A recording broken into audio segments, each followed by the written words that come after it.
Hola YouTube, my name is Ricardo Lino and I'm a wheel addict. This is talk number, I don't know. Basically, I think I just lost the count for how many skate talks I did. I know it's not a lot, it's not even up to 20, I think it's something like the 13, the 12, something like that. But that doesn't really matter. What does matter is that my guest today, well, how can I say this? So basically imagine like a family that emigrate from Poland to the US. And then they choose to live in Dallas, Texas. Their son, when he's 10 years old, he started skating, and right now he's 32 years old. He skates for a few brands that you might know, such as Ground Control, Razors, and, well, he travels the world and skates for a living. His name is Josh Glowicki, and I respect this guy so much for what he does for skating and how much fun he has. I don't even know. I guess I'm gonna need to call him and try to express this feeling for Josh during the next minutes. Hopefully we'll go for like 90 minutes. We'll see. Let's maybe just call Josh and see how this goes.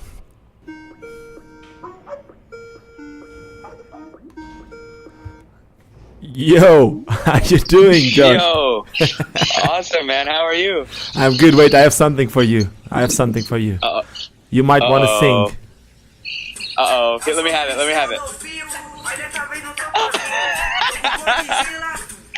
Yeah.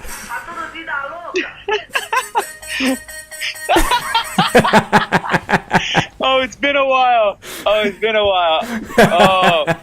hey, you never forget anything like this. That one's stuck in my head for life. Man, and every time I listen to something like that, it doesn't matter. I think it's like a big thing in Brazil, the funk. But every time I listen to any funk music, you come into my head. But the craziest thing, you know what it is? It's like, What? I've seen you twice in my life, and I've seen you for like short periods of time, but it feels somehow like I've known you for my whole life. I don't know why, I don't know what happens here. So before we even start, let me just tell you, I think you're just like me and you get super excited when we talk about skating. So if there's any time that I interrupt you while you are talking, don't get me wrong, it's just I get too excited and sometimes I can't stop myself. So to everyone listening to these, before they start complaining that I interrupt my guests, it's just me. I'm sorry. If you don't like it, don't listen to it. That's it. Yeah. Okay, I got you. Hey, and same goes for me. I get pretty excited pretty fast. I know. It's good to be Vida Loca. So tell us, where are you right now and what you doing? Well, right now I'm sitting on the beach. Listen, some BMXers skating a handrail. I'm sitting on the beach in Malaga near my first apartment. Ooh, your first apartment, you said? Our connection. Can you hear me? Yeah, I can. I'm sitting on the beach right now, and there's a BMXer skating a handrail right in front of me. That's cool. And it's this handrail that me and Fred used to skate like 3 years ago when we first moved to Malaga. This is I'm at my old spot near my old house, my first apartment. Oh, okay. You said your first apartment because you moved there. And where you still, for 3 years you've been living in Malaga, or are you going back and forth to the US? Yeah, for close to 3 years, I've had a place. I've had an apartment, or I've had a house, or I've had a room, or something like this. I go back and forth, because I'm an American living in Europe, so I have big visa problems right now. I know exactly what that is. It sucks, man. Like I'm going to Africa tomorrow because I have to. Let me make you a question. Can you go to Morocco and come back without and that sorts your visa problems? Because in Africa you can't go to a border country, so you need to go to at least 2 countries. And I had the same problems with visa, and that sucked. I even had to pay lawyers and stuff like that. Oh, fuck. Well, Ricardo, my friend, I'm about to find out because I don't know. That's the thing. We're doing not to spoil everything, but we're doing Cayenne 3 in about a month. I know. And I'm going to be going to Asia, so that would help with my visa. That would get me another 3 months in Europe. But the problem is I have to stay in Spain another month before before the trip. And everything's crazy with Trump being in the office now, and people in Spain. I don't know what's happening, but it's like all of a sudden they're really watching visas. They're really watching dates. Like, I don't know. I got pulled over the other day. I was driving my girlfriend's car, and I got pulled over just because her registration, her inspection sticker was out. And it was such a disaster. You know, I didn't have my passport. They thought they wanted to take me to, I don't know. They wanted to create drama, man. It was bullshit. So I don't know what's happening in the world, but it got hard. It used to be really easy for me to chill here. I was here for 8 months one time with no stress. What? And you left and no problems? No problems. I left. I came back. No stress. Maybe even 9 months. Whoa. But I don't know what's going on. If it's the Spanish border, if it's Trump in the U.S., things are changing really quick. That's weird. So I think my next move now is going to be, I'm going to kind of see what the winter says, but if I'm going to be in Spain next year, I'm going to have to go to Madrid and actually, apply for citizenship and do this legit. Okay, So- that makes sense. For me, like right now, I can be in South Africa with no trouble. But man, it's like I just said, it's been a struggle. Like, Yeah, tell me, how are you doing it? How are you? What is the same issue? it's all good, man. I'm like right now, I have like a spousal visa. I think a spouse visa. I think that's how you call it. But we have a baby. I'm married, and it's a little bit different, you know. But Okay, yeah. still, it's a mission. It's a mission to move anywhere else. For everyone else listening to these that they have no idea what we're talking about. Well, it kind of sucks because for me, Yeah. I ended up like I've been living in South Africa right now for 2.5 years, and I would say the That's first crazy. That's right. yeah, it's been like dude, Well, I'm just saying the time. yeah. You say it. Sorry. Gee. Can you hear me? Yeah, perfect. Okay, so I was saying that I've been here for 2 years, and over these 2 years, I probably spent around in between $12,000 and $15,000 or euros or whatever, just in going back and forth to Europe, minimum. But it's just Jesus Yeah. Christ. Wow. anyway. Listen, I'm up there with you, but I'm not that close. I mean, I'm dropping money to go on flights, but I'm finding those 300 euro flights to New York and shit. Yeah, but you were able to stay for 8 months, man. There was once Right that I there. stayed for like, I think I stayed 3 months and 1 week, and the reason why I stayed 3 months and 1 week was because the government told me that they made me an appointment for that day. And I went there before asking when I should leave, and they made the appointment for that day. So when I got to the Oh my appointment, they told God. me, you need to leave. You're illegal. And then there was the day after we find out that we're going to have a baby. Like one day after. And they told me, you need to leave and you're not going to be able to come back for 1 or 3 years. And I was like, what? Oh! Dude, see, that's the thing. That's why I'm gonna go to Morocco in a few days because, man, I just don't want that like you can't come back sort of thing. You know, like fuck. Yeah, I know what that is, huh? It's crazy. God. That's the thing dude, for everybody out there that doesn't have any clue. If you try to leave your own country to set up a new life somewhere, it's difficult, man. Like it's not as easy as Ricardo makes it look. No, but let me tell you something, Josh. Me and you, we are really lucky. Like, yeah, I'm from a small country, which is Portugal, but it's still Europe, you know. And you're from America, so it's kind of like easy to get everywhere, to get into every country. For my wife, Right. she is South African. Ooh, it's a mission sometimes to get somewhere, man. Whenever she needs to go to Europe, you need to see the amount of paper stuff that she needs to sort. It's just crazy. Anyway, let's go to the blading part. Let's That's let's talk crazy. about skating. Yeah, good life intro though. Come on, I mean we're both living the drama dream.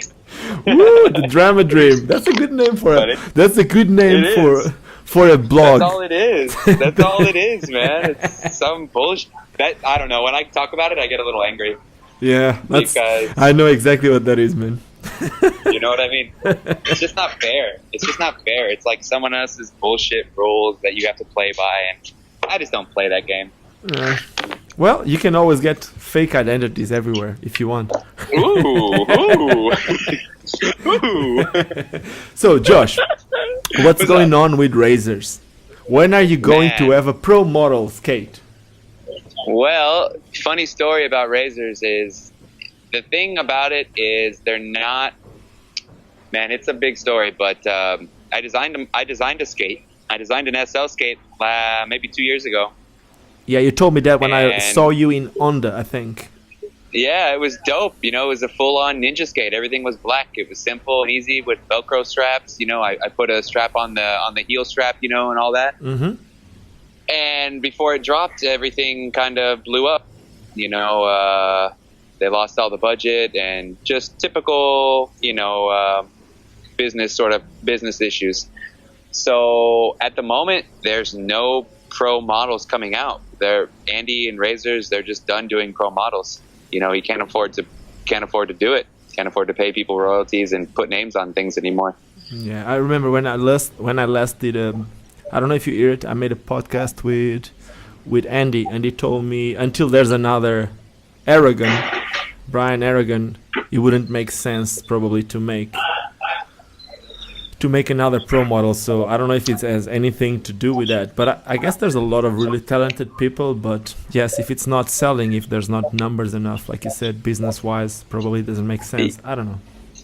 Yeah, it's pretty sad. It's pretty sad if you think about it for the kids, because who are the kids going to look up to, you know? An Aragon, like, I mean, Aragon's Aragon, but there's plenty of other people out there, man. There's plenty of other game-changing people that make, you know, break the rules and make skating look great. You know, it's, I don't know. To me, that kind of is stupid, but, you know, that's just me. Yeah, I think it's all about the marketing, you know, if you market it properly, but, you know, I guess it's more important right now, nowadays, more important than spinning 900. And I respect a lot Brian Aragon, but I think it's me too. more important than spinning a 900 out of a grind or whatever. It's, in my opinion, it's really important what you are doing. Those blading Thank camps or whatever you're calling it, it's what we need right now. If the sport is not as big as it used to be, we need kids. We all know that we need kids. And every time that I see what you, Montre, Richie, what you guys are doing, it's really, really inspiring. And it's, I don't know. I think, I don't know if you guys have like a way for people to support what you guys are doing, like a Patreon or a crowdfunding thing. But if you don't, you should start one. And I'm going to be the first one, if I can, to back you guys up, because we need that. And more people need to do it. It's important for us, because I know that you guys don't do it for the money. Of course, we all need money to live. Right. But it's really important. Can you explain us a little bit more about that project? Well, I mean, basically, in a nutshell, like, man, I met Aragon and Dre, like, when I first went to Europe, like, 7 years ago, right? Mm-hmm. And the first time I met them, they were my absolute superheroes. You know, they were Aragon and Dre, like, holy shit. And I met Matthias and went on tour with Horn and all the boys.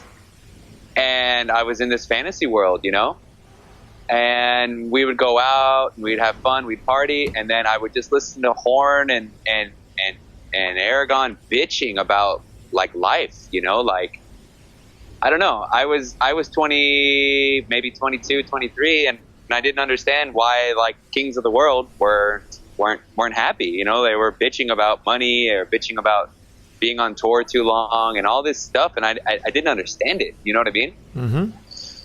So to me, that was a super important moment in my life, because I realized at that moment, like, if the people at the top, the people that I grew up looking up to, you know, are pissed off and mad and not happy with the biggest company in rollerblading, well, what the fuck am I doing? You know?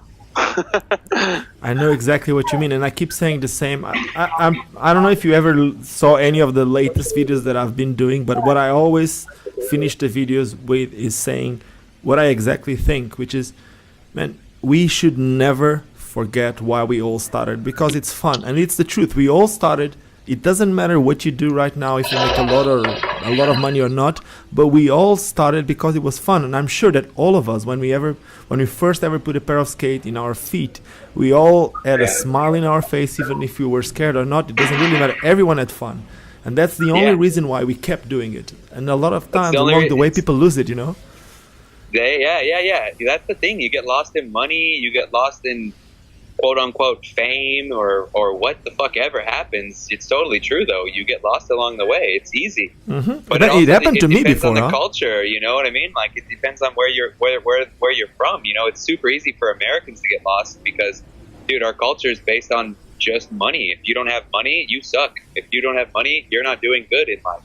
Yeah, You know, yeah. and it's obvious. It's just, it's different. You know, it's different for Europeans. I mean, obviously money's important for Europeans, but Europeans have lives. You know, Spaniards have lives. French people, they have lives. They don't, you know what I mean? Like they don't, it's different. It's just way different. You know what I'm saying?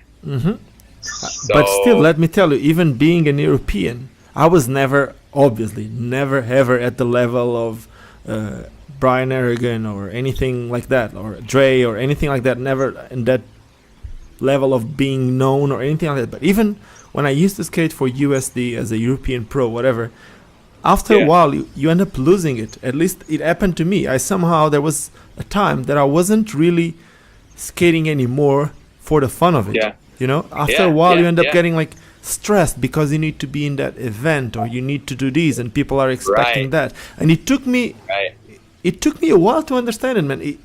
It got to a point that I think that's one of the main reasons that for a few years I wasn't skating as much. So Yeah, what I was doing, yeah. like I started riding my bike and all that because I felt that I could push myself and I could do that. Yeah. You know that all of us have a little bit of craziness inside us. So I felt like Of course. I could push a little bit myself without feeling my feet like dying because with skating it got to a point that I couldn't really skate and walk the Right. next day. But the reason why that Right. was happening was because I was skating for everyone else to see what I was doing instead of doing it for Oh. myself. You know what I'm saying? It's like Yeah, you I know always what need you're to go saying. to a certain level, you always need to do a certain type of rail or a certain Right, type of gap. right. So you lose it. So what I'm trying to say here is like even being an European, I guess it's just the society that we live in or what we let ourselves go, you know? The way we Yeah, let yeah, ourselves yeah. I don't know. I had a super same experience, like super same experience because I grew up in Texas, and in Texas we skate handrails, we skate stair rails. So when I was a kid, when I was growing up, when I was skating, I was looking up to John Sullivan and Jason Howard and these Texas locals that were just kings of the world. And it was handrails, it was full cab fish brains, it was full cab true top acids, it was tech on big scary rails, right? Mm-hmm. And after some point you realize, like, well, at least after some point I realized I brought myself up to this level because obviously it's who I hung out with and who I looked up to. So that's what you become, that's life.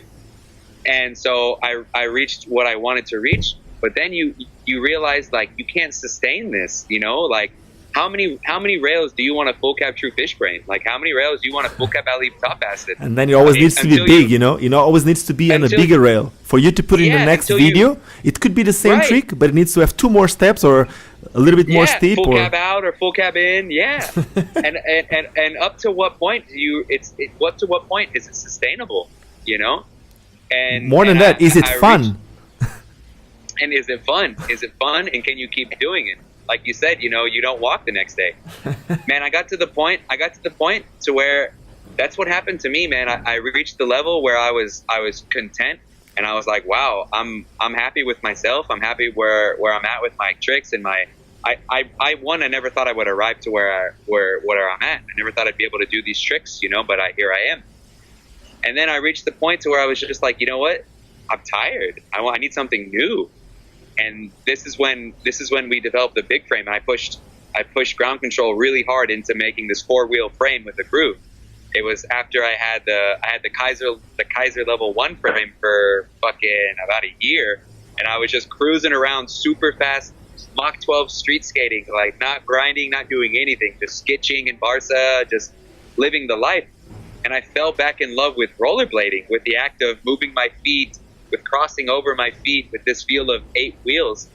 And all of a sudden, you know, a 27-year-old kid who's been skating for, you know, 17, 18 years, I felt like I was 12 years old again.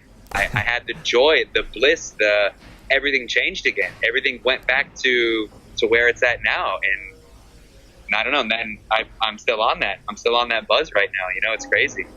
I know exactly what that is, and like I guess we all like I just said it in the beginning of this thing. When we started skating, we had fun, and it's like it was about to feel the wind in our face. We didn't thought about doing a grind on a rail or on a stair or jumping like 20 stairs or whatever. We didn't thought about being the king of the world. You know, it was right.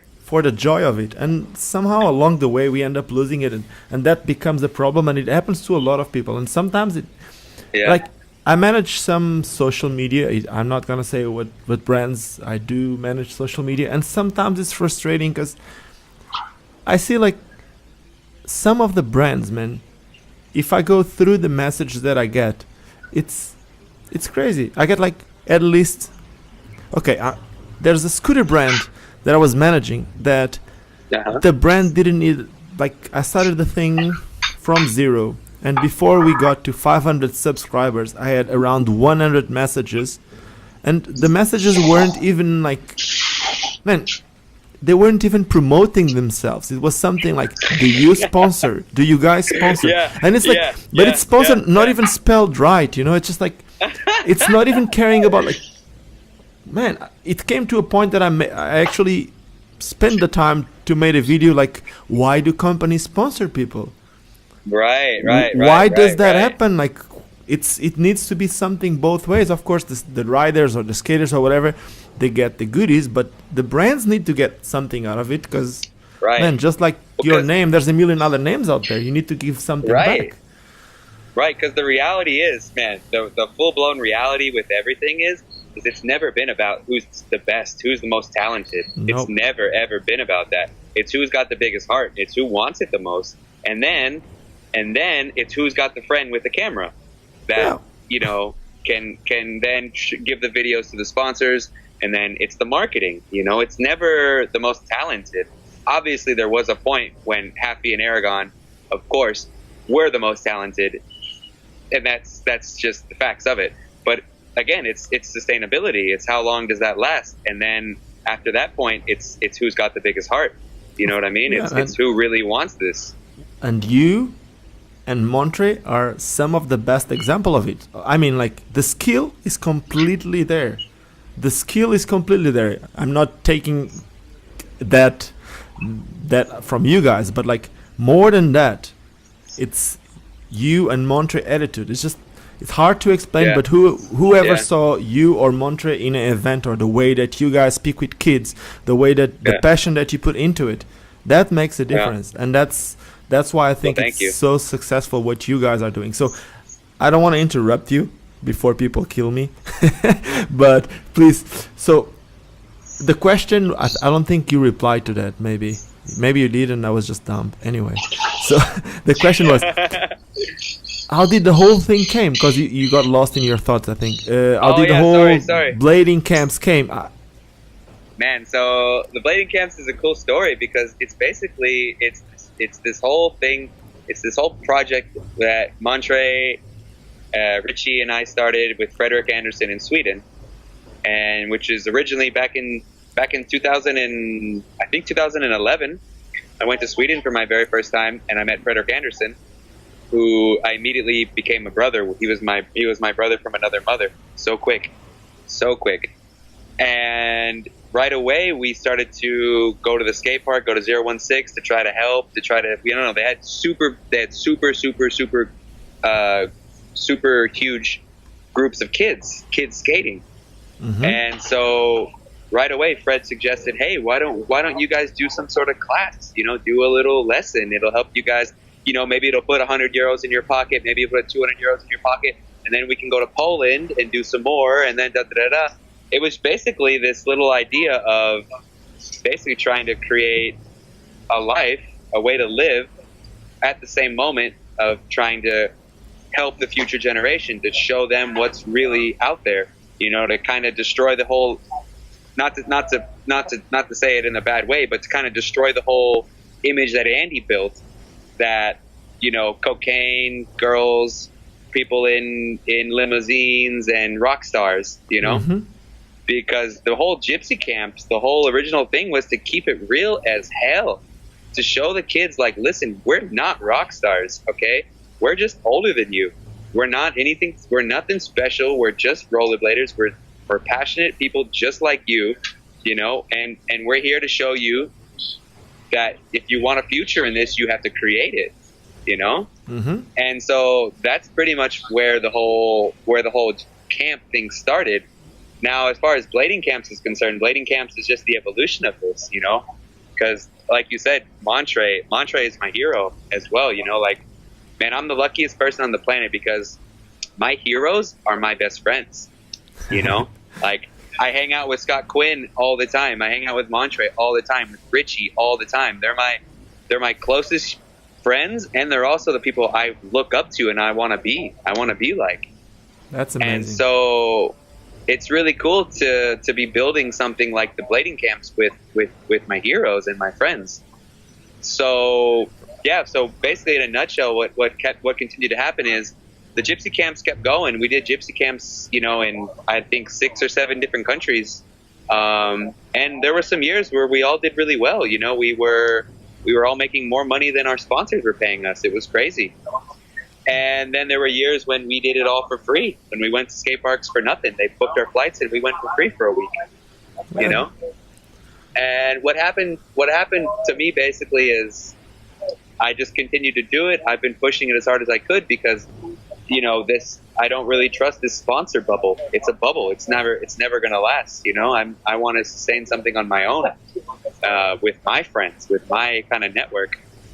And so the blading camps is that it's a network of friends that is going to sustain itself, you know, a self-sustaining business, you know, with friends doing everything out of passion, but it's also going to provide financial security for the future for me and all my heroes. That's cool. And, you know, that's what it is, you know? And have you been, sorry, I'll let you finish. Sorry. I just remember like we did a camp in Holland. Note, Vorapage, Richie, Montre, and I. And man, it was so cool because I remember like before the camp, I remember talking to Montre. Montre's like, "Oh man, life's a struggle right now. I gotta pay rent. You know, I gotta fly home and see my son. I gotta help my son because you know Montre has a 10-year-old child. You know, Montre's a father. I know that. So for me, when I build these camps and when I talk to people about these camps, man, I'm not just helping Montre. I'm helping Montre's family. Like I don't know. It's something I really enjoy doing is helping my heroes live. You know what I mean? Like it's like I remember the first time that when we made Cash in Holland and how happy Montre was. Like it was crazy. Like we all made good money and we all like got to just do whatever we wanted. I took that money and moved to Malaga. You know, Montre took his son on a vacation. You know, like I don't know. It's these small things about like helping your friends who help you that I really like. You know, like I don't know. I'm not the really competitive person. I don't want to be better than anybody. I want to be with people. You know what I mean? Mm-hmm. So that's amazing. That's like my question is: are you able to leave from it nowadays? Can you leave from the blading camps? At this moment in life, no. Okay. Do you think you could? I got really close this year. I got really, really close this year. For matters beyond my control, Spain is not the ideal place to create a company. I now realize that. There's all these laws and loopholes about creating a business. That's the thing, man. I got tired of this whole gypsy lifestyle. I got tired of, like I said, I'm 30. I want a family, you know, like I want a future. I want to keep skating, but I also want, I want a family. I want a house. I want a life, you know. I don't want to keep sleeping on floors for the next 10 years again. Yeah, I understand that. I've been there. Right. And I made a change, you know. So I this year at the beginning of the year, I said, you know what, this is over. I respect and love this gypsy lifestyle that I've lived. It's taught me a whole lot. I'm grateful for it, but you know what? I'm out of this vibration. I don't want anything to do with this anymore. And so I started blading camps on this vibration of doing everything proper. You know, I had went back to Texas. I had made some cash. So I said, you know what? I've never had this much cash before in my life. Never. So I'm either going to blow it going on trips with Quinny, going on trips with Montre, just traveling around with my girlfriend, or doing stuff like this. Or I can take this little bit of money I have and go for it, go for the dream, you know, and make this actually self-sustainable. Okay. And what ended up happening, man, is everything went so perfect. It's unbelievable. You know, we did 3 camps for 20, we did 20 students per camp, and we did the first all girls camp ever. Mm-hmm. And everything sold out. We actually even overbooked August because we had a waiting list. So because of technicalities in the Spanish world that I didn't foresee and all this other crap, it's not allowing me to live from it right now. I had to hire a lawyer. I had to pay all these fees to create the company. And now because of our taxes, we have a big tax problem right now. Lots of other things that nobody even understood. Even though we hired a damn lawyer, we are right now handling all this. So to answer your question, no. Not living from blading camps just yet. Okay. But guarantee it's all there. Now the foundation's made and it's ready. It's ready. It's So gonna can be I give you great. 2 suggestions? Of course. Okay, 2 suggestions on that. The first one I already did. So if you're having trouble right now and if you need any cash flow for whatever you're doing, if I can help you with that, I can help you setting like an account for a crowdfunding, and I'm sure the rest of the world will be keen on helping your projects because you're trying to do it for skating, and people will be keen to help you. That will be the first one. That's so cool. The second suggestion is, man, it's a problem in North Americans and Europeans, which is I'm a European and I'm talking against myself. We totally forget that there's the southern hemisphere. So we end up living the world like if we skate in the summer, like in Portugal and Spain, we don't have that problem because it's usually sunny. But the rest of Europe, it's something like you skate in the summer and then you complain in the winter. You know what I'm saying, right? It's the truth, man. Of course. People just put their heads down and complain in the winter, but they forget there's another hemisphere. And when you're doing something like you do, that could be a huge thing for your business and also for skating in general. There's this roller skating girl. I'm sure you saw her. Her name is Barbara. She's skating for that power slide brand called Kaya. And I know her. Yeah, I follow her. She's from Argentina. She's amazing, and you know what she does, man? She's doing like the surfer's dream, like you know that the surfers that stay like the endless summer thing, and they go to Hawaii and they go here and there. Yeah. Basically, she does that, but she chose 2 locations. One is Barcelona, the other one is her hometown, which is Argentina. Wow. Southern hemisphere, northern hemisphere. Basically, she stays the summer in Barcelona, then she goes summer in Argentina. And if we do a sport like we do, that's the way to live. I'm not telling you to live in another place, because like just like you told me, you're trying to build a family and all that. But maybe if you try to somehow organize some of your blading camps in the other hemisphere when it's the European winter, that might help you, and it might help the sport too. And I'm sure there will be a lot of people in the whole world that want you around. So if I can help you on something, I'm here, and I'm pretty sure the people listening to this will be keen to help for skating to grow. So thank you so much. That's the thing, you know, it's all for skating to grow. It's for skating to grow. It's to help the heroes keep living. It's for everything, you know. It's to teach the kids, you know, not to have an ego, you know, like, because I remember growing up, it was all ego, you know, and that's not something to teach the children. They even made a video, man. Ego. And I even made a damn video, and everybody still says it's the best video ever. You know what? That's the thing. People aren't aware, but you got to be careful with your words these days. You can't keep saying you're in a dead industry, because if you say that, well, that's what you are. You know, you're not in a dead industry. You're in a. No. Dude, I just don't agree with any of that. Look at skateboarding. Don't agree with that. Look at skateboarding. They weren't on their highest point, like in the highest state or whatever you're gonna call it, a few years, like 15 years ago. Look where they are right now. They're on TV everywhere. It's up to the people who's doing it. It's up to people like you, me, and all these new kids that will grow up. It's all it's up to all of us. It's like we have like a blank paper and we're able to write it. It's so blank right now. We can write it. We should be proud of it. I agree. There's absolutely no rules. If you have a sponsor right now, The sponsor sends you products, and that's it. Okay, there's maybe 5 people in the world that maybe make salaries. Okay, there's not many of them out there right now. Regardless of that, you still get free product, which is cool. Which But let is me tell a you cool something. thing. Sorry, ahead. like, you go and I'll interrupt No, you no, after. go ahead, No, go no, I ahead, can't. go ahead. They're gonna kill me, man. I'm gonna let you talk, Okay, otherwise just they're don't gonna kill. forget. Just don't forget. Just don't No. forget what you're gonna say. Yeah. All I was gonna say is it's true. It's you get these products to make them look cool. Not even to make them look cool, but to show the world that we are still doing something.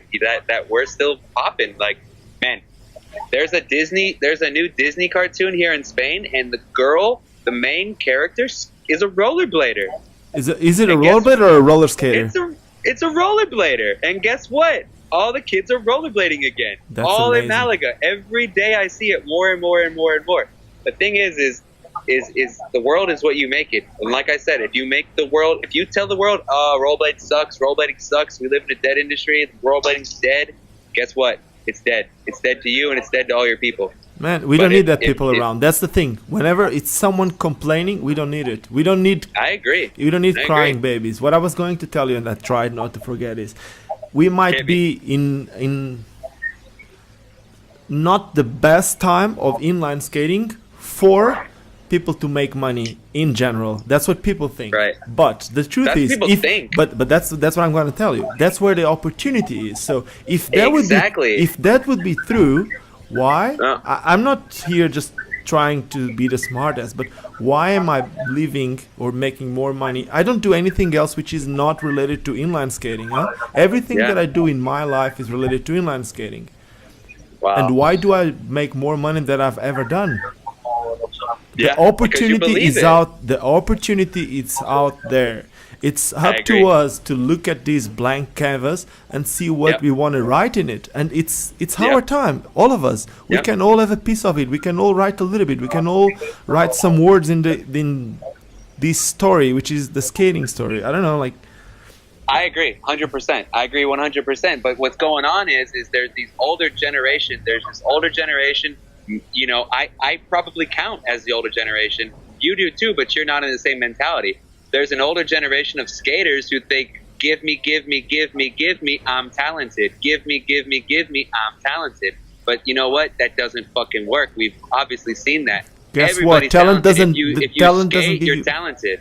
Dude, the skating talent, it's let's see things the other way. For you to get something, someone needs to give you something. When someone gives Right. you something, it's usually a marketing move. But Right. if They you're a want crying something in baby, return. if you're nothing positive to our industry, you're not doing any Yeah. marketing for us. Basically, you're doing the opposite thing. You're throwing us down. So if you're on that, agree. if you're in that league, we don't need you.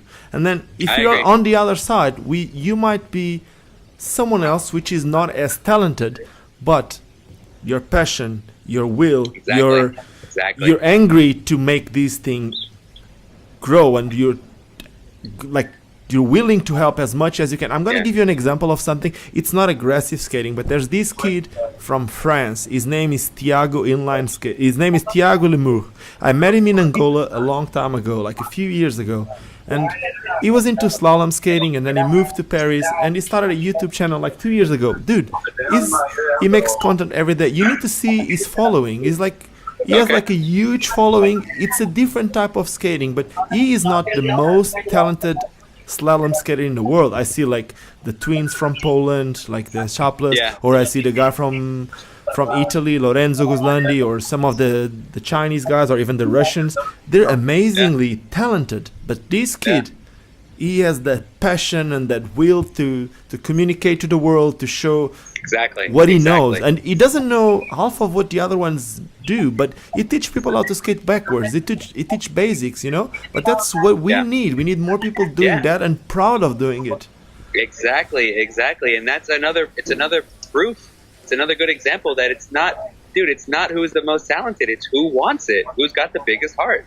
It It's is, man. true. Yeah. I mean, and the cool thing is even though blading camps, even though I'm not living from it just yet, I will be living perfectly from blading camps, and it'll be all over the world, and it's there. The foundations are laid. And it's been such a good example this year because, man, I don't even know how it happened, but it's obvious that it's something that I created something that people want. That's amazing. Because you said it's a blank canvas. There's no rules right now. You can do whatever you want. You can start your own school. You can start your own wheel company. You can do whatever you want. The world is yours. There's no limits to anything like that. Now, granted, I did some hiccups here and there, but everybody does that. You know what I mean? And next year, guess what? I learned from everything. And it's going to be even bigger and even better. And that's the crazy thing. Like, I'm writing an interview. I'm writing an article for One magazine right now about blading cams. And I emailed a lot of the campers. I emailed pretty much like half the campers, because obviously we have a good relationship. You know what I mean? Like everybody got super close in these weeks they spent in Malaga. And I emailed everybody asking like, hey, here's some questions. Can you give me some feedback? I'm going to do an article for the One magazine and for BMag and for stuff like this. Can you give us some words? Man, every single person just freaking out. Just best experience of my life. Loved it. Thank you. Can't believe we did it. Da da da da. And I mean, Ricardo, it's a freaking dream. It's just a dream idea I had. Man, I know exactly what that means. When you're putting all your effort into something, and then people somehow realize what you're doing, and you start getting feedback from that, like positive feedback. I know exactly what you mean. Like that feeling, like somehow the feeling of accomplishment. I don't know if you can say that, but it's something like oh, it is. Yeah, you start as a dream, and then you see that dream becoming something bigger and bigger and bigger. But like you said, it's important to not let yourself fall to the other side, because then there's like there will always be a peak, and sometimes we get to the peak, and then we forget the reason why we started, and that's what we can never ever forget. Here's a funny story. I have a friend here in Malaga. I was having a drink with before the Bladies for the camp back in June, and she said to me, because I mean, listen, blading camps had 0 sponsors. Okay, it had everything that was blading camps was my life savings. Okay, so basically, she said to me, "What are you gonna do if this fails? If this fails, you're gonna lose everything you have, everything you saved, your years and years and years of savings." And it kind of, it was a slap to my face. I looked at her and I was like, "What the fuck are you saying? Like, I haven't even considered the thought that this is gonna fail. I'm 1,000% committed to this successfully working, that I haven't even given it 10 seconds of thought of plan B. If this fails, what do I do? No way." You know what I mean? So it's crazy. Like it's you can fall to the other side really easy with being negative and thinking this can never work. It can never work, because that's kind of the life we're living in right now with the industry, with the way people think about it. Oh, it's dead. It's never going to work. But it's all a mentality. If you believe in something, you can do it. It's crazy. I guess I have two opinions. I guess I have two opinions on what you said. The first thing is, obviously, being positive is the most important thing. I don't know if you knew or if I ever told you. So I have these tattoos in my wrists. One is a brain on one side, on the left wrist, and on the right one I have a positive sign. So it means think positive. So it's a thing for me. But that's like that's one of my first opinions on what you said. Like, obviously, we need to be positive in anything that we do. But at the same time, I kind of understand what your friend said. And I would say, like, without thinking of things going negative or things going wrong, you can always have a plan B. And the plan B, sometimes it's not being away from skating, or it's like sometimes it's what we need, and sometimes that's the reason why things can also fail. And can be something sometimes like, if something goes wrong, it's just like I told you, you can have like a crowdfunding campaign ready for if something goes wrong, or you can have a sponsor that you said no because you didn't want to go that way, but if something goes wrong, there's someone that you can go at least for the first month or two to reorganize your life, stuff like that, little things. I don't I like. I- I'm not I just- disagreeing with you. You know, I'm just saying like sometimes no, we I need know. that. I just live in this bubble of life where I think everything is energy. Everything is energy. And if I put energy towards a plan B, well, guess what's going to happen? I'm going to probably need to use plan B. So my full energy is for the complete success of my dream and what I want to do. You know what I mean? Perfect. I get I it. do agree with you. I do agree with you, and this is probably where I need to kind of create some sort of balance in my life. You know 'Cause what I'm you pretty need? Extreme. You know what you need? I need balance. No. If you don't want to put energy into a plan B, get surrounded by the people which is not you don't think that they have the right energy for the plan A, but somehow they can Yeah. help you with the plan B. Stuff like that. It's the truth, Yeah, man. It's yeah, not yeah. using people. Yeah. It's not using people. It's Yeah. a different. I'm gonna give you an example of something really practical. Winter Yeah, give Clash. me. Jojo Jacobi. Yeah. He is amazing at doing some things, but He's he can amazing. he cannot do everything. So what did True, he do? true. You start delegating things. Like Yeah. I'm focusing on these. This is what I Yeah. need to do. But I also Yeah. need to have a plan B, C, and D. And an example of the plan A not working is what happened at the Berlin Winter Clash. That was a complete Right. disaster. But you, Which was guess my what? first Winter Clash. Jesus, what an entry I made. I Oh, was shit. there. Huh? I was there on that one too. Wow, that was amazing. But you know Fucking what? hell.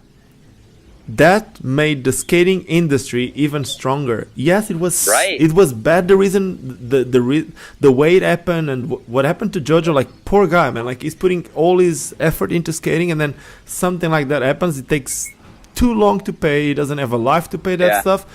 But when he Yeah. put it out there, the rest of the world helped him pay him that, helped Yeah, yeah. the event to survive, and he learned from it. And right now, he's just like, there's the plan B, Yeah. a C, and a D, and sometimes not even having a plan B and C, and it's just like delegating different things for different people. And sometimes, if it's your passion, just delegate it to the people which is closest to you. Like I do sometimes Yeah, that stuff yeah. with my wife, man.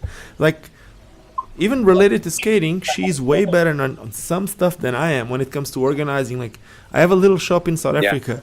I am so bad, man. Sometimes I am so bad. It's the truth, man. Because I live just like you said. I also live in this bubble, which is make, and then create, and then sometimes you Yeah. create, but you need the time to make it work. It's not just create, you know. Right. And right, that's when I right. need her to call me, and sometimes I need to tell her like, Right. please, whenever you see me flying too much, just go and cut a little bit Yeah. of my wings, because sometimes I need it. Yeah. Yeah, I'm lucky, man, because I have the same sort of relationship with my girlfriend, and she is maybe similar to your wife, where I'm constantly in this dream of create, and it's gonna work, it's gonna be this, it's gonna that. And Maria's nice because she can smack me down to the planet, and she's the organized. She can organize things and say, look, dear, this isn't gonna work. You know, delegate like this, and that. Where I wouldn't even have thought about it, you know what I mean? And, Exactly, and man. you're totally right about that. You know You're what? totally I don't right. know her, but I love her already. Yeah, she's a superhero. I'm the luckiest boy on the planet, that's for sure. That's cool. That's cool to see that you're in love. So I'm gonna make one question that was made by John Fromm right now. What's Fromm got to say? Do you plan on being a full Spanish citizen?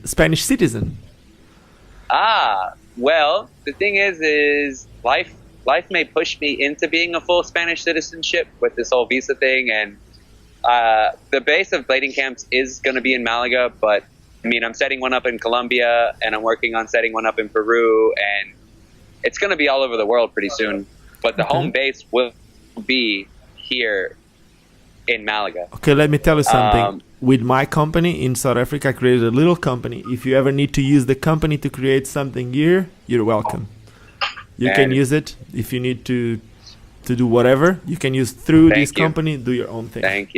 Thank you. That's then the cool thing about the way the blading camps is set up is it's basically it's a plug and play system. It's a skeleton that I built that I can adjust to any economy, any country, anywhere in the world. I can take the whole model that I built and just move it to Norway or move it to Sweden or apply it to Colombia, you know? Perfect. And that's kind of where I see this going. This is gonna I don't know, you know? Okay. If you want to apply it in South Africa, you have the plug. Man, let's do it. Let's do it. Let's do it. Hey, when is your summertime? Is it winter now in South Africa? Are you kidding me, man? It's spring now. I'm not sure. Summer is coming. Summer's coming. So, okay, when it's cold, so it is. That's how it is. It's cold here, it's warm there, yeah. Yeah, like in February and January. Like in January, like December, January, it gets super, super busy here. There's lots of tourists and all that stuff. I don't know if you have an idea what South Africa is, because the rest of the world... No, I don't have very much an idea. So let me tell you, the rest of the world thinks of South Africa as a place with no roads and kids starving and all. That's what... It's bad, but that's what a lot of people think of Africa, you know? Right, Cape Town, where I right. live, it's basically... It's the most European city out of Europe. It's just like a European capital. Just like an European capital. It's like... It's amazing. That's all I can tell you. And we have the opposite seasons from what you have in you. And that's one of the main reasons why I started working with Powerslide. Because if you think of it, when everyone else can't make marketing content, like images, videos, whatever, in here it's summer. We can make it. We can still do it. So right. Stuff like that. That was kind of the dream. That was kind of the dream with blading camps. We actually built a structure for the winter camps, which was going to be over the New Year's holiday. But with all this drama, there's a lot of drama happening right now in blading camps with this whole lawyer thing and the actual, you know, the functionality of the business. So we decided to just chill on the winter camp and just wait and rehammer at it for the summer. But that's the thing, like with the good climate in Malaga, I can build camps all year round. You know what amazing. I mean? And people want it, you know? So how does the whole thing works? Do the kids go from all over Europe to Malaga, or how does that work? Yeah, so basically what happened is I basically built it three months. Okay, a camp in June, one camp in July, one camp in August. So giving the people 3 different options based on their schedules, based on their holidays. And this is basically what it is in a nutshell. Is I was telling you earlier that with Richie and Montre and Quinny and Fred, we did gypsy camps, which were, you know, traveling camps all over the world. Well, basically what this is in Malaga is a big ass reunion for all our campers. That's how I built it, because our campers are like Axel Behagen and kids like that who are Top. started. They were our campers who were 11 years old, and now they're 17 years old, kings of the world. I know. You know what I'm saying? So it's crazy to see what they've become. So basically, that was the idea with blading camps. Was like, look, Malaga obviously is paradise to a lot of people. It's got the best skating, it's got the best weather, it's got beaches, it's got kind of everything, and it's really well priced. It's not Barcelona where it's super expensive. And it's not Barcelona where it's full of tourists. It's Spanish. You know what I mean? You get the real Spanish life. So that's basically why Malaga is such a ideal spot for everything. You know. Okay. So it also. No, you finished. Sorry. just that it all started as a big reunion. You know. And so we had 20 campers per camp, which ended up having a total of 65. 2020 and 25. So basically what happened is we had 65 campers from 21 different countries. Campers from Australia, campers from Venezuela, campers from Chile, USA.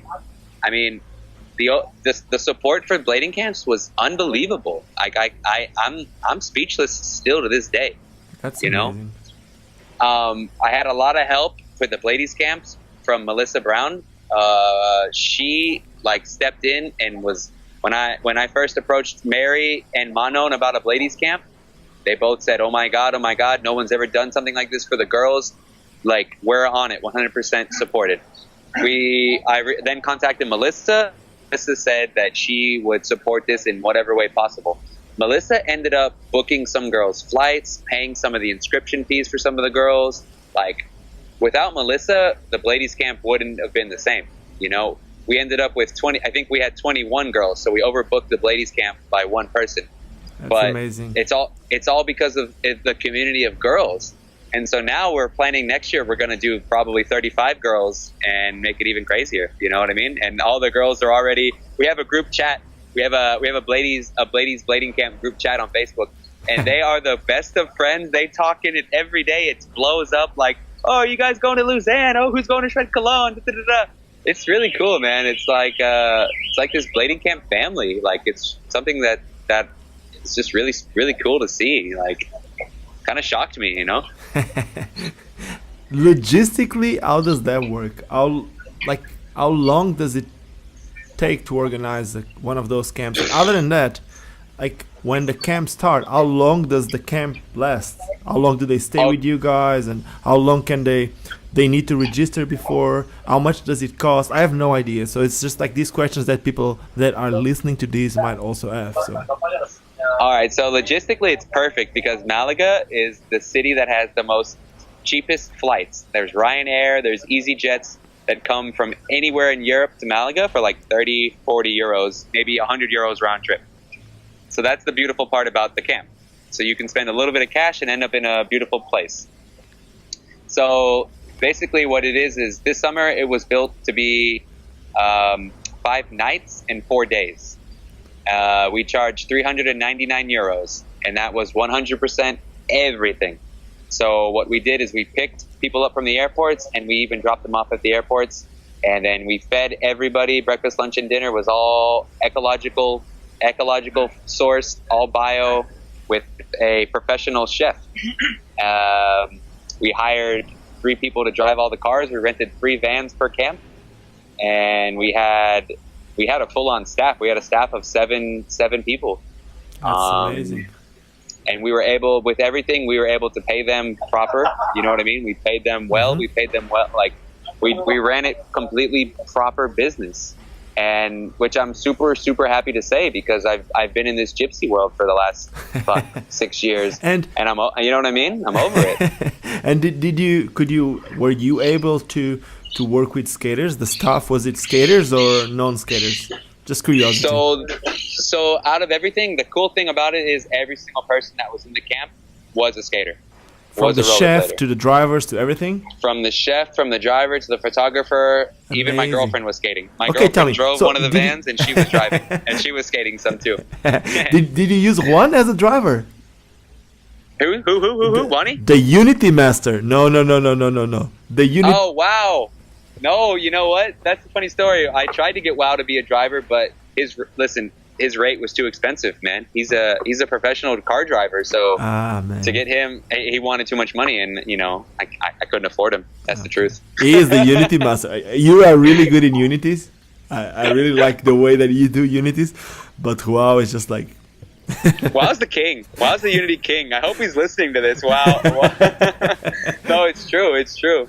Amazing. So yeah, I rebuilt. I've already got next year's camp set up. I totally rebuilt everything because how we did it is everybody was staying. We rented a house. We rented a 5-bedroom house in the mountains that had a pool, that had like this huge garden, and some people were sleeping in tents. Some people slept in the house, and we had basketball court. We had all this cool stuff to do. And basically, what happened was a lot of the campers, the thing is what's really cool about blading camps is it's all ages. So we have a 10-year-old there, 10 years, 12 years, 13-year-old, and then we also have a 38-year-old. Okay, that's amazing. So you have all ages together, and what this creates is it creates this dynamic where, if you think about it, it sounds like, oh, that's too big of a span. Like it's not going to work out. It's too crazy of numbers. Da da da da. But what ends up happening is everybody looks out for each other, and really quick you become this family. Everybody becomes quick fam, like taking care of each other, And so we ended up, everybody was in a house, and I'm the kind of person that I love suggestions. I love when people tell me, hey, you should try this, I like this, you should try that. So a lot of the campers wanted to be in the city center. They wanted to go out, And unfortunately, the way I built the camp was for parents and for, anybody to register their child. I built the camp as 100% no alcohol, no drugs, no smoking, no bullying. That was exactly what I was going to ask you now. Yeah. So there was 2 questions that I had. One of them is it just a skate park camp, or it's skate park and you also take the kids to the streets and stuff like that? The thing is this is like nothing you've ever experienced. This is a full-on life experience.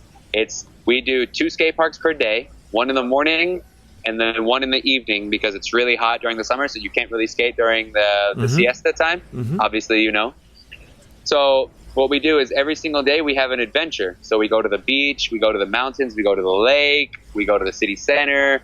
So it's a full-on camp it's a skate park tour camp mixed with city routes, beach routes, you know, everything. It's a full-on experience. And like you said, completely like alcohol, drug, smoking free, everything like that. So parents and completely everything. So that was the second question, which is like, how could parents feel safe about, like, man, I'm a father now. My daughter is like, I don't know, like 4 months. I wouldn't think about it, you know, but when she's like 11 or 12 and she asks me to go somewhere, I guess that's one of the things that I'm gonna think of. So that's the way. I had this fear, you know, that we wouldn't get any younger kids because of this factor. But I don't know, just the way the camps were built, I tried to give that security, that sense of security, like, you know, zero tolerance, it's not allowed, and everything, just for the parents. Because I mean, really and truly, the way blading camps looks on the outside is it looks like it's for kids, but it's really for every single age. It's for all ages, because we had a 40-year-old woman from Norway who had the best time of her life. You know, we had a 38-year-old woman from Germany who had the best time of her life. You know, we had two older guys from England, you know, 35 years old, that had the best times. And how did the kids react to those guys? How did the kids react with older people like that? The kids loved them. The kids don't even think about them or even look at them. The kids are kids. You know, the kids are hanging out with Montre and Richie and learning grinds learning how to flip the box like Montre. You know, they don't even think about it. But the best thing about it is the kids, the people who are 30 and plus, they help us by watching the little kids. They're old enough to take the responsibility that says, you know, let's say Anton, my friend, little homie Anton, 12-year-old from France, let's say he wants to go to the supermarket and buy chips. Well, one of the 30-year-old guys is going to go buy chips. Hey, take Anton with you. You know, watch out for him. Okay, cool, let's go. You know what I mean? Amazing. Like, it's this sense of family and sense of what's the word? Camaraderie? I don't know. I haven't been speaking English very much anymore. I lost the word. It's just a sense of ¿Puedes hablar en family español? Sí, tío, es mejor. Está mucho mejor ahora. Es que, no sé. So, but the yeah, thing is... like... go. Sorry. No, that's it. Just this... The question that I was going to make it right after, and coming from what you just told me, is it might be easier, because since you are those kids' heroes, like you, Richie, whatever, so they're gonna look at you guys differently. So if you guys tell them not to do some things... Oh yeah. But then I have one question, which is... I love Montre, you know, like... Sorry. To cut you off, but listen, if Montre tells you not to smoke cigarettes and or not to drink or not to do something, and you're a 10-year-old kid or a 15-year-old kid, guess what? You're gonna listen to Montre. I know, but that's exactly what I was going to ask you. It's like, it's just so weird. I love Montre, man. I love Montre. Like, he's for sure one of my favorite skaters. But then when he makes videos like him drinking beer the whole time, the whole thing is him drinking beer, kind of like a theme, and he does it a little bit with his social media and all that stuff. And then I think, like, how do the kids react to that? Because the kids see him doing it the whole time, but then he tells them not to do it. You know, I don't want to go against anything. Yeah, no. This is a good question. This is a really good balance, because I mean, listen, I thought the same thing when I was originally building the blading camps, but the reality is this is what's really cool about Montre. Montre is a perfect example of somebody that does whatever he wants 24 hours a day. Mm-hmm. That being said, I believe personally is a really good example to give to the kids. I'm not saying that we're going to show the kids drinking and show smoking and all this stuff, but what Montre does with all this is show that when he drinks or when he smokes or when he does with his life, when he lives his normal life, because these things for Montre, they're not substances. You know, he's not drinking to get drunk. He's not smoking to get stoned. No. It's just part of his lifestyle. Mm-hmm. And so I think what that does is it just breaks down the barriers that these cultures and our societies have built, that says you can't drink 2 beers and drive a car. you can't drink 2 beers and go skating with your friends. You know, like, I think it gives an example to the people, not just to kids, but to everybody, that you make your own rules. You can do whatever you want. And that's the thing. Like, I've never seen Montre. Montre is the only person in my life that I've never seen, like, out of control. It's true. The truth is, Montre will drink beer as he wants to. The same thing with smoking. He'll smoke as he wants to. But Montre is the first person awake in the morning. He's the first person teaching kids when we arrive to the skate park, and he's the last person asleep every night. And he's the first one to put the skates on and the last one to take the skates off. always. So that being said, I don't live his life. You know, I cannot judge that. Yeah. You know, all I can do is respect it from an outside perspective and say, you know what? I can't do that. I can't drink a beer and go skate. I just can't do it. My body doesn't allow me to. Mm-hmm. But Montre can, you know? And so for me, it's just an example of more trying to respect people for who they are, you know? And this is what we're showing the kids, you know? And then the kids, and Montre's not at the camp telling kids don't drink, don't smoke. And also Montre's not at the camp smoking and drinking either. You know, he's very Montre about it. If he wants to smoke, he goes off and does his own thing. You know, Montre, he disappears for 20 minutes and comes back. You know, same thing with the beer. If he wants to go have a beer, I'll go around the corner and have a beer. Yeah, basically, you guys set the rules that if you don't want the kids to do it, at least if you do it, don't do it in front of them. That makes total sense. Exactly.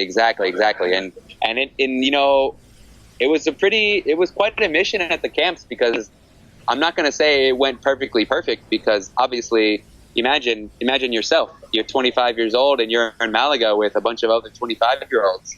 Yeah, of course. You want to have a few beers. You want to have a few beers after a long skate. You know, you want to enjoy yourself.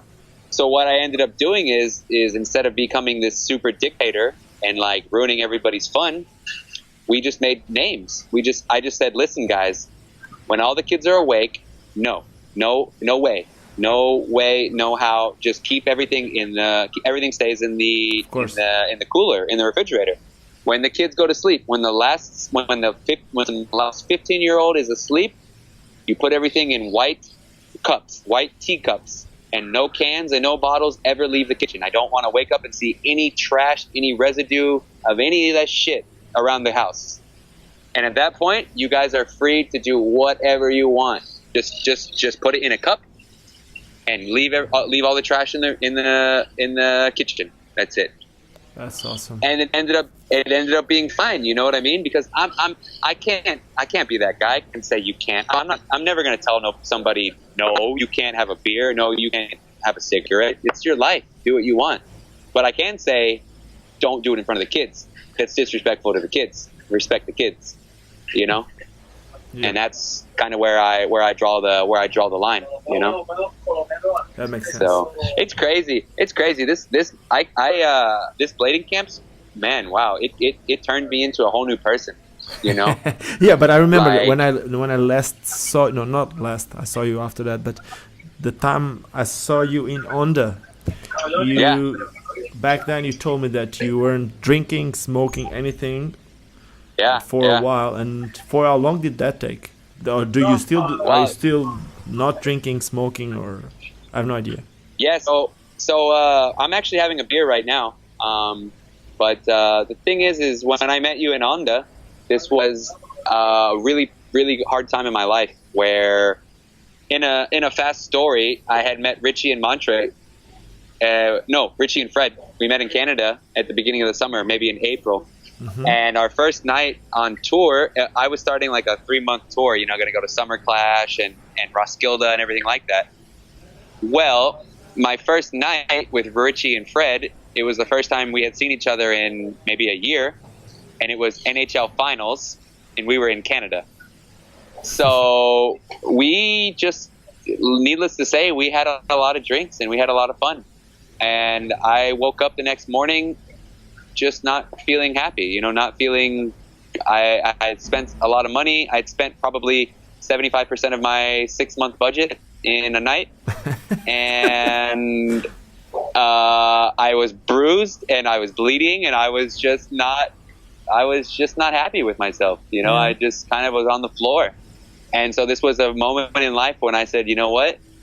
This stuff just doesn't serve me anymore. Like I'm one, I feel like I'm out of control, and two, it's not helping me right now. You know, you need to learn how to balance things. I guess that's the thing. But Yeah. you know, like I'm sure you've seen it. Like, so right now it seems like it's a trend in skateboarding, which is the non-drinking, the complete non-drugs, non-drinking thing. Like a lot of the guys that used to be like addicts and all that stuff nowadays, completely drug and drink free.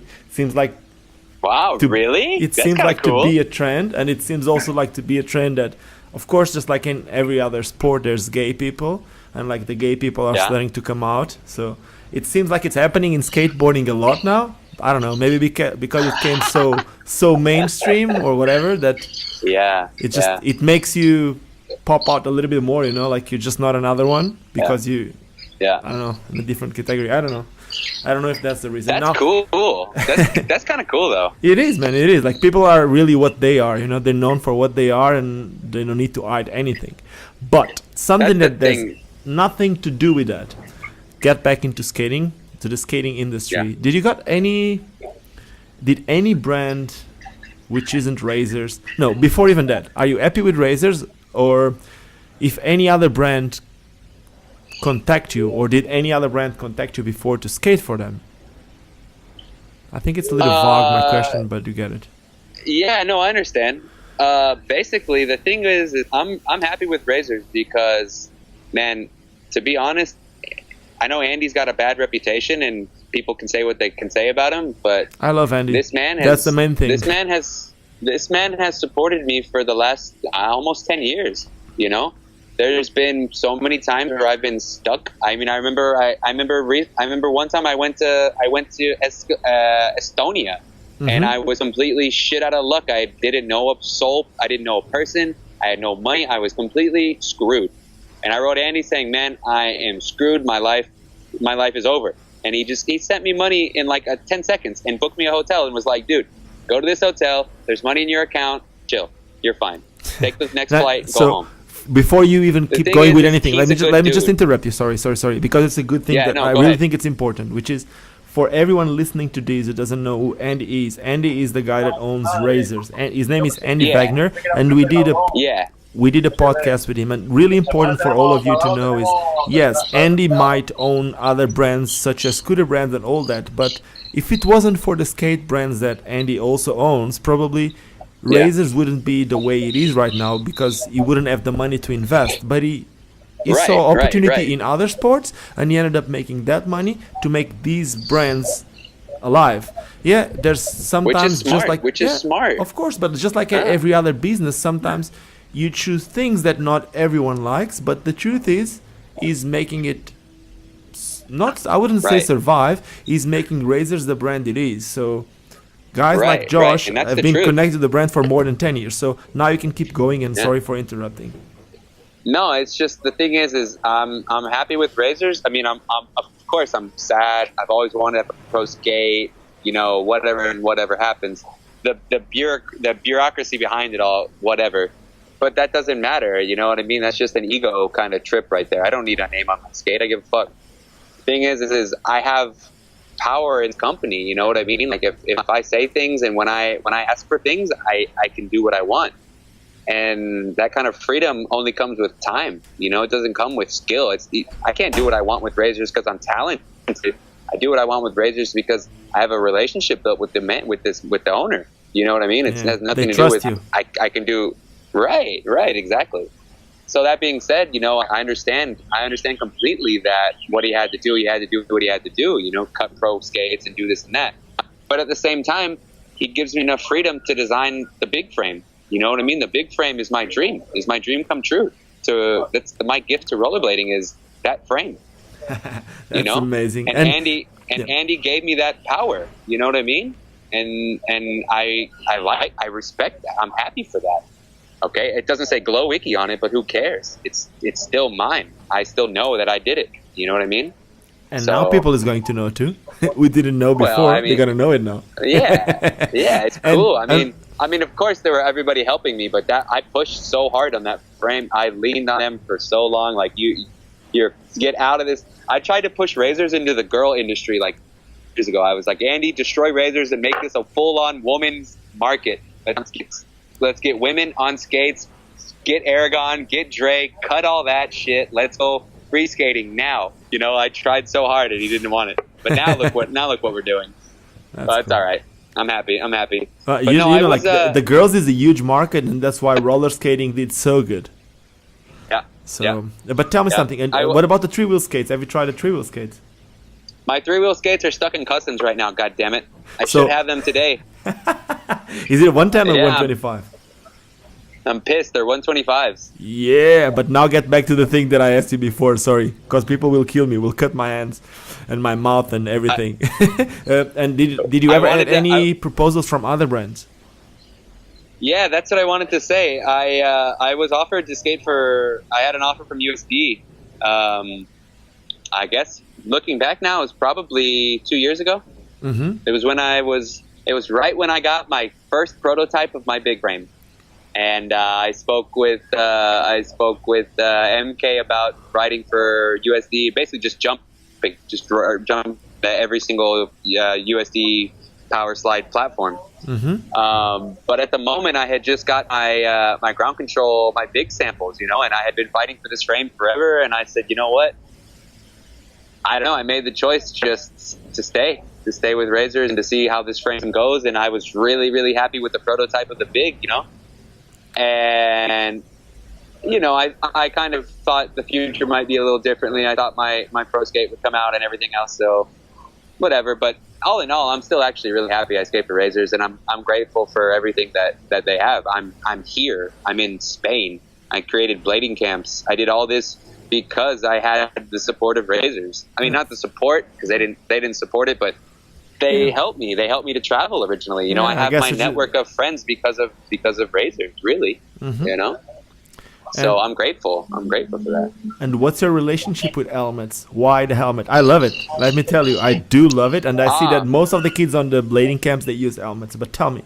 No, and then man, before you even say anything, before you even say anything, sorry to interrupt. Sorry, I need to say that. And even just like you said the name Axel Buhagen. He is one of the biggest ones out there, and you see him skating with a helmet. I'm sure that's your influence. That's so right. Now just spread it. Exactly. Tell us. Okay, so that's the thing. That's why these camps are so freaking cool and so important for everything in the future of this industry. Man, listen, if you want to skate with a helmet, that's your business. Cool. If you don't skate with a helmet, that's your business. Cool. But when you're a 10-year-old kid and you're just learning to skate, and your mom and dad are freaking out because, you're a really good 10-year-old kid and you're airing 2 or 3 meters out of a quarter, you need to wear a helmet for a little while to figure it out. At least to give it for your parents, because the parents are the ones buying your skates. The parents are the ones sending you to blading camps. The parents are the ones doing everything. So basically what happened was I realized my influence. This might sound a little weird, but there was a time about 2 years ago where I realized that all my ex-campers, they were watching me. They were watching what I was doing. They were wearing what I was wearing. They were doing their hair like I was doing it. So I said, you know what? This is kind of funny. It was actually kind of a joke. I said, you know what? I want to put on a helmet and see what happens. A lot of things happened in life. You know what I mean? Dave had hit his head. Dave just hit his head.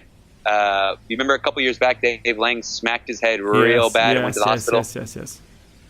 It was it happened back to back. I was in a contest in Sweden with Fred, my friend Fred. Frederick Anderson smacked his head on a jump box. The next day, Dave hit himself on the head Dave knocked himself out and almost died.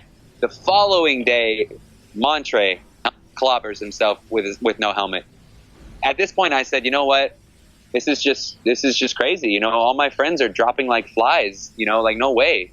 It's just ego, man. They're not using helmet. Most of the time it's just ego because you think it's cool. But the truth is, you just said it, the young kids use it, and then the older people ends up using. So there's a few ages that a little, I don't know how you call it, an interval of age, Yeah. From the 15th Yeah. to the 30th that you want to be in the cool, in the cool part of it that you don't use a helmet. But if you think of it, it can save your life. So keep going. Sorry. And that's what happened. So like all my friends started hitting their heads like crazy, right?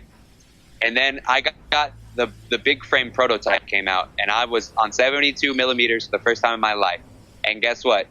I was fucking flying. I was going so fast. That was the reason I loved the big frame, was because I went so fucking fast. I jump into banks. I dropped in banks. I don't know if you saw Sota, but I did this. Do you know this drop in I did in Malaga, where it's like a big water drain? They drop To a all little the way down. transition. I know that one. To a quarter pipe, right? Yes. Man, this spot right there was one of the main reasons I was like, okay, I am never taking this helmet off, because it was the most complicated spot. Obviously, you don't see it in the video. It looks like it's fucking easy. You just drop in and roll the quarter pipe. But these walls, I mean, I had like maybe 1 or 2 meters. You know what I mean? Between my head. You know what I mean? So I'm dropping down this fucking ski slope of a runway, and you have to like curve to the left really fast before you hit the transition. Launch, air, land, and then curve to the right. Oh, I know that one. I know what you're saying. I know that one. Yeah. Yeah, and I mean, it's just the things I'm doing these days. If I don't wear a helmet, I'm fucking stupid. It's just the bottom line. I like to go really fast, and I like to go down big things. So I don't know what can happen, and I'm at this point to where I'm not trying to be cool. I'm looking at what the cool people are doing, and I'm going the opposite direction. And that's been my thing for the last couple of years. Oh, you know, you're dressing in all black and looking like that. I'm going this way, and I'm going to wear a helmet, and I'm going to dress in all white, because that's who I am. You know what I mean? I see trends, and I go the opposite way. It's something in my personality, and I don't understand it. But that's just who I am. You skate 2 wheels, you skate Flintstone skates. Good. I'm going to skate flat rocker and go fast. You know, enjoy tic-tacking around. Flintstone skates? I call it Flintstone skating. Have you seen the cartoons of the Flintstones? Yes, That's what it's called. Course. It's with the two guys trying to make the car go fast. That's what it looks like. It's embarrassing. Skating on two stones, Flintstone skates is embarrassing. Man, I had this conversation with Niels. The last skate talk that I had is like, I've been skating. I've been skating flat for a while. I've been skating. Yeah. I was skating the ANs 80s, and I also had the 72s, and now I mainly got the 72s. I don't aggressive skate as much as I used to before, but I do skate every day, and most of my skates are flat. But like a month, probably like 1.5 months ago, or maybe 2, I tried to skate some skates like with a anti-rocker setup. So I had some Dustin Werbeski 59mm wheels with like a regular fluid 4 frame or something like that. Dude, I couldn't turn. I could not turn. You can't turn. I couldn't turn, and every time that I would try to lean a little bit, the boot would touch, and then you know the wheel slides that you can do on bigger wheels. Every time that I tried it, the boot would touch, and then the plastic touches, and I didn't have control. But I'm not gonna say shit on what I used to skate. It's just like it's a different type of skating. I don't need to be like that. Yeah, it's a different type of skating, and I just can't. It needs time to get used to it. And I also told this to Niels. It's crazy what Alex Brosco is doing with those skates, and it was crazy. Oh yeah, and it was crazy to see. A little video that Brian Aragon on 2 wheels. He's anti-rocker, man. 2 wheels? Yeah, anti-rocker. And I don't think so. I don't think so. Dude, he is. And I think Alex is on 4 these days. I don't know. I mean, I don't know. I can't tell. I always try to see if he's skating 2 or 4.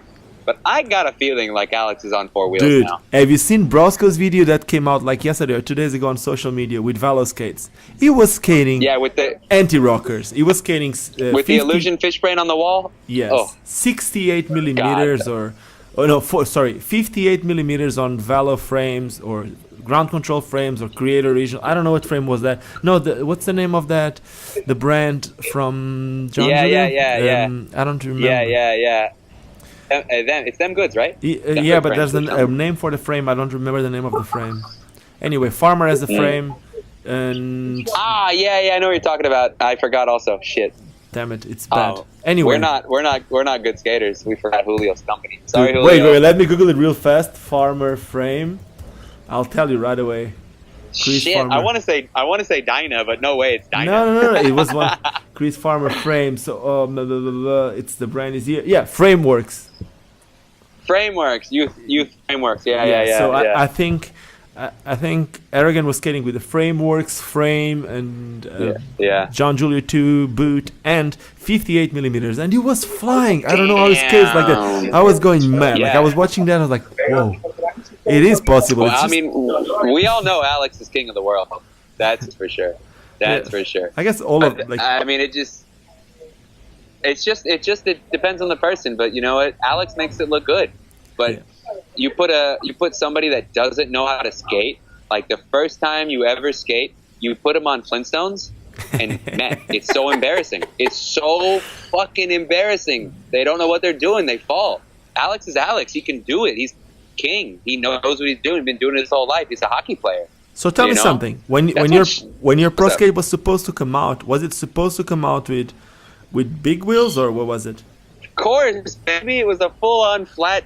It was the big frame on the skate. It was going to drop all together, man. The new big frame on the new glow with the 72s all black. Oh man, it was beautiful. Flower had a nice flower of life on the cuff. Woo! You need to send It me a was picture of dope. that, man. I want to see it. It Come was on. dope. I'll send you the designs. Please I'll send you the let's designs. put I still have let's them put on my the, laptop. let's put the image of the skate. Do you think it's okay if we put it like? Have you seen the images that I put on all these skate talks? It's just like someone looking at a phone, and in the phone No, usually but I put the I- picture of it. But if Okay. if we can put the picture of the skate, at least people can see the skate. Let's see.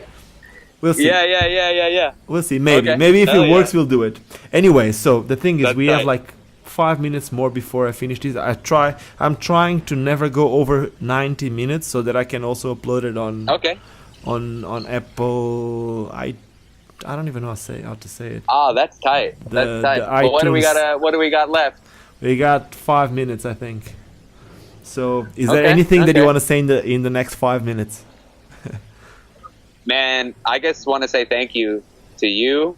Thank you for taking the time out of your day to talk to me. No, man, are you kidding And me? Like, I'd also like to say, no, man, come on. I know you're a busy man. You got a family, you got a wife, and come on. man, No, this is so what I do thank you for so living. much, man. Skating, like, yeah, I'm doing this. Like, this might seem weird, but the first thing that I did when I moved to Cape Town, South Africa, is I rented a space, and that's something, man. I want to be related to skating, and I rented an office, and I started doing my stuff in an office. I don't do it from home, you know.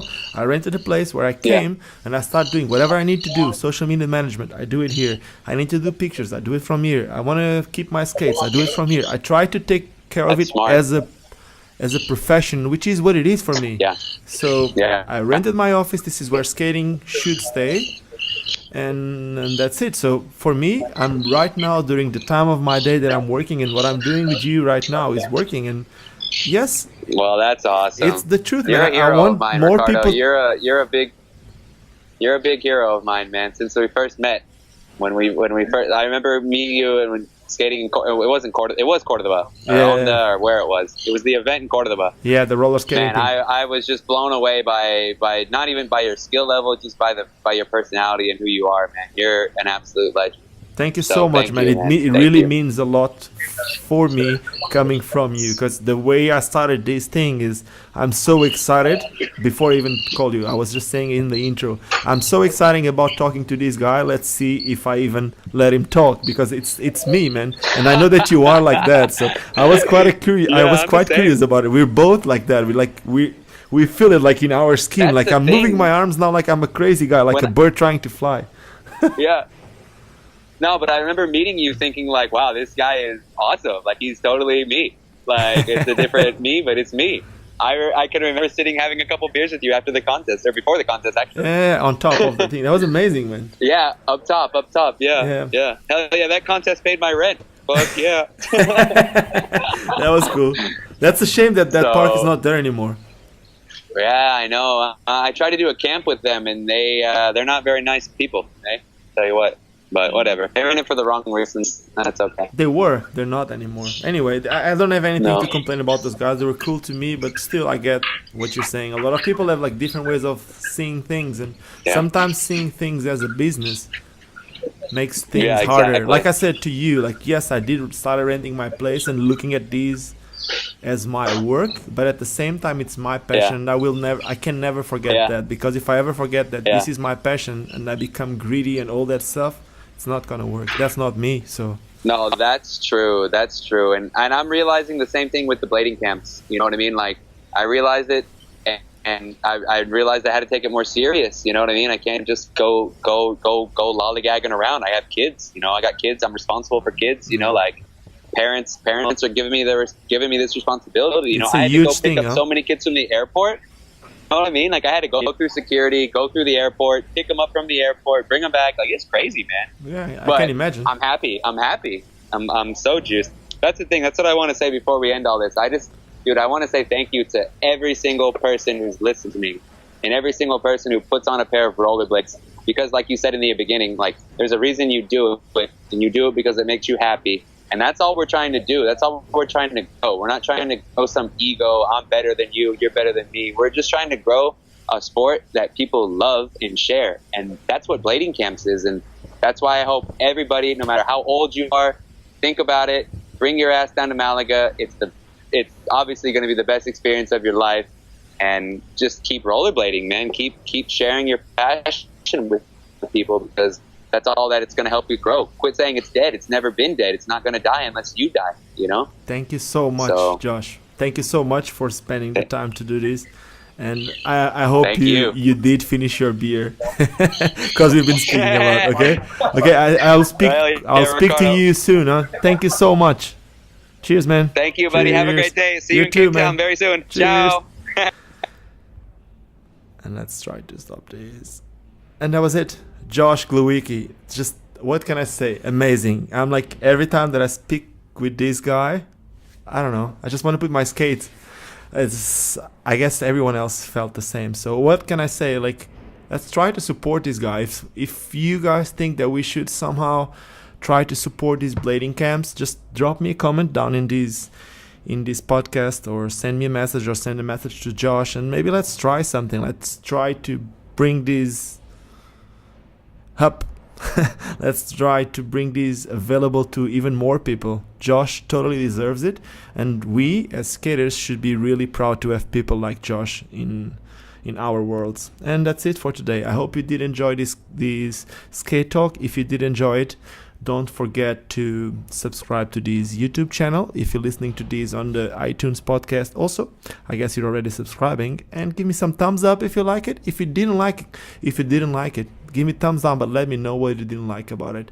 And other than that, let's just all not forget why we all started skating, because it's fun. Cheers, guys. Hope to see you soon. Vou viver